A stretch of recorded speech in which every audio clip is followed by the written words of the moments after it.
నమస్తే KVC news స్వాగతం. ప్రతిక్షణం సామాన్యుడి పక్షం. నేను మీ చలపతి. నేటి వార్త. తెలుగుదేశం పార్టీ కానీ జనసేన భారతీయ జనతా పార్టీ కూడా ఒక రకంగా కూడా ఎత్తుగడ కూడా ఎన్నికలు కూడా నిర్వహిస్తుంది.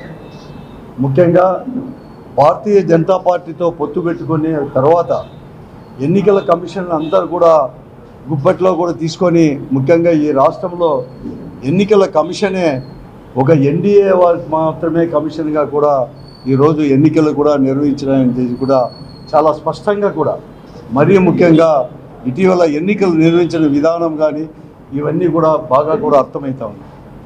ఈరోజు ఎక్కడైతే ఎన్నికల మిడిల్ ఆఫ్ ద ఎలక్షన్స్లో అర్ధాంతరంగా కూడా ఈ పోలీస్ ఆఫీసర్లను ఎక్కడైతే ట్రాన్స్ఫర్ చేశారో ఒక ఎత్తుగడ ప్రకారం అది మరీ ముఖ్యంగా ఈరోజు ఈ కూటమి అనేది కూడా ఏది ఇస్తే దాన్ని కూడా తూచా తప్పకుండా కూడా ఎన్నికల కమిషన్ అనేది కూడా అమలుపరిచిందో ఎక్కడైతే ట్రాన్స్ఫర్ చేశారో అక్కడే పెద్ద ఎత్తున కూడా ఇటువంటి అరాచక శక్తులన్నీ కూడా విజృంభించి కూడా ఇవన్నీ కూడా జరిగిన విషయం కూడా ఈరోజు రాష్ట్రంలో కంప్లీట్గా అంతా కూడా పరిశీలిస్తే కూడా ప్రతి ఒక్కరికి కూడా అర్థం కూడా అవుతుంది.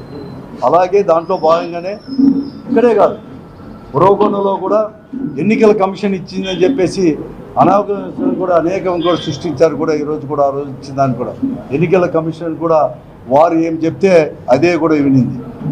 అలాగే ఈ తాడిపిత్రుల్లో కూడా దాదాపుగా కూడా 274 పోలింగ్ బూతులు ఉంటే 136 పోలింగ్ బూతులు వచ్చి ప్రాబ్లమాటిక్ అంటే సమస్యాత్మకలు అని చెప్పేసి గుర్తించినా కూడా ఆ 136 కేంద్రాల్లో కూడా ముందస్తు చర్యలు కానీ అక్కడ చర్యలు కూడా తీసుకోలేదు కాబట్టి ఇంత పెద్ద ఎత్తున కూడా జరిగే విషయం కూడా అల్లర్లు కూడా జరిగాయి. మరీ ముఖ్యంగా ఎన్నికల సమయంలో ఈరోజు అక్కడ ఉండే డిఎస్పీని వారందరినీ కూడా ట్రాన్స్ఫర్ చేసిన తర్వాత ప్రత్యేకంగా నియమించిన తర్వాత మరీ ఎస్పీని కూడా ట్రాన్స్ఫర్ చేసి ఎస్పీని డిఐజీని ట్రాన్స్ఫర్ చేసి కొత్తగా వచ్చిన తర్వాత ఎస్పీ గారే స్వయంగా కూడా అతని పర్యవేక్షణలోనే తాడిపిత్రి ఎన్నికలు కూడా జరిగిన విషయాన్ని జరిగాయి కూడా అఫిషియల్గా ఆన్ రికార్డ్ కూడా ఇవన్నీ జరిగాయి. ఎన్నికల రోజే అతని వెహికల్ పైన రాళ్ళు కూడా వేయడం జరిగింది. అలాగే పెద్దారెడ్డి వెహికల్ పైన కూడా రాళ్ళు కూడా వేయడం కూడా జరిగింది. అలాగే పెద్దారెడ్డి కూడా ఎన్నికల రోజు ఎక్కడికి ఏ బూత్ దగ్గర పోయినా ఎక్కడ పోయినా కూడా వెంటనే తెలుగుదేశం పార్టీ అభ్యర్థి ప్రభాకర్ రెడ్డి గారు కానీ ఆయన రావడం కానీ ఆయన వెనుకల ఏఎస్పీ ఇన్ఛార్జ్ డిఎస్పీనా లేదంటే ఇన్ఛార్జ్ ఏఎస్పీగా ఉన్న రామకృష్ణ గారు వెంటనే ఆయన రావడం కానీ ఇవన్నీ కూడా జరుగుతుందంటే ఒక ప్రీ ప్లాన్డ్గా అనేది కూడా ఈరోజు తాడిపిత్రుల్లో కూడా ఎన్నికలు కూడా జరిగాయి. అది తర్వాత వారు కూడా పూర్తిగా కూడా వైఫల్యం కూడా చెందారు. దాన్ని కంట్రోల్ చేయడానికి ఇవన్నీ జరిగిన తర్వాత మరుసటి రోజు కూడా అక్కడ పెద్దారెడ్డి ఇంటి పైన ఒక కాలేజ్ గ్రౌండ్లో ట్రాక్టర్లతో రాళ్ళు తీసుకొని వచ్చేసి క్రాకర్స్ తీసుకొని వచ్చేసి పెద్దారెడ్డి అంటే ఎమ్మెల్యే గారి ఇంటిపైన పెద్దారెడ్డి గారి ఇంటిపైన కూడా వేసినా కూడా ఎక్కడ కానీ చర్యలు కూడా తీసుకోలేదు. వారి యొక్క వీడియోలు అనేది కూడా చూస్తే ట్రాక్టర్లతో తీసుకొని వచ్చిన పోలీసు వాళ్ళు కూడా ఇటు ఎక్కడ చూసినా అన్నీ కూడా ఉన్నాయి. పోలీసు వాళ్ళు కూడా ఆ మాబు వెనకలే ఉన్నారు కానీ ఎక్కడ కానీ చర్యలు కూడా తీసుకోలేనివి కూడా ఇవి కంప్లీట్గా కూడా పూర్తిగా కూడా అర్థమవుతూ ఉంది అని అన్ని రకాలు కూడా ఇవన్నీ అందరికీ కూడా తెలిసేవి ఇవన్నీ కూడా ఇవన్నీ కూడా తీసుకొని వచ్చేసారు. తర్వాత ఆ పొద్దు రాత్రి కూడా పోలీసు వారే పెద్దారెడ్డి ఇంటి దగ్గర పోయారు. పెద్దారెడ్డి ఇంటి దగ్గర పోయేది కాకుండా రాత్రి వాళ్ళే స్వయంగా కూడా లైట్లు ఇవన్నీ కూడా ఆర్పేసి కూడా కరిపేసి వాళ్ళ ఇంటిలో దూరి వాళ్ళ భార్య శ్రీమతి గారు వాళ్ళ యొక్క భార్య ఉన్నా వారిని కూడా లెక్క చేయకుండా పక్కకు తోసి వేసే దృశ్యాలు కూడా ఈ వీడియోలో కంప్లీట్గా కూడా ఉన్నాయి.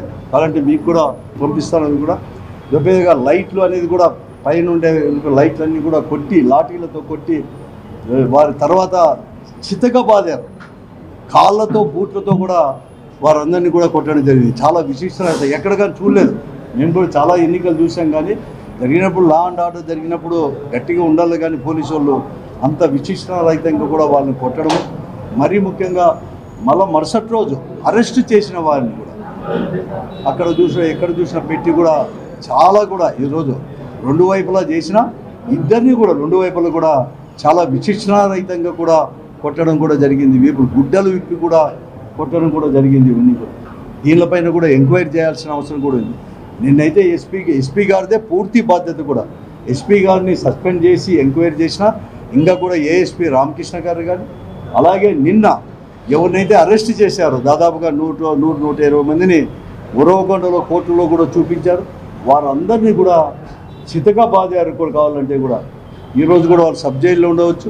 కాబట్టి వెంటనే మేము ఎలక్షన్ కమిషన్ కూడా మేము మనవి చేస్తున్నాను.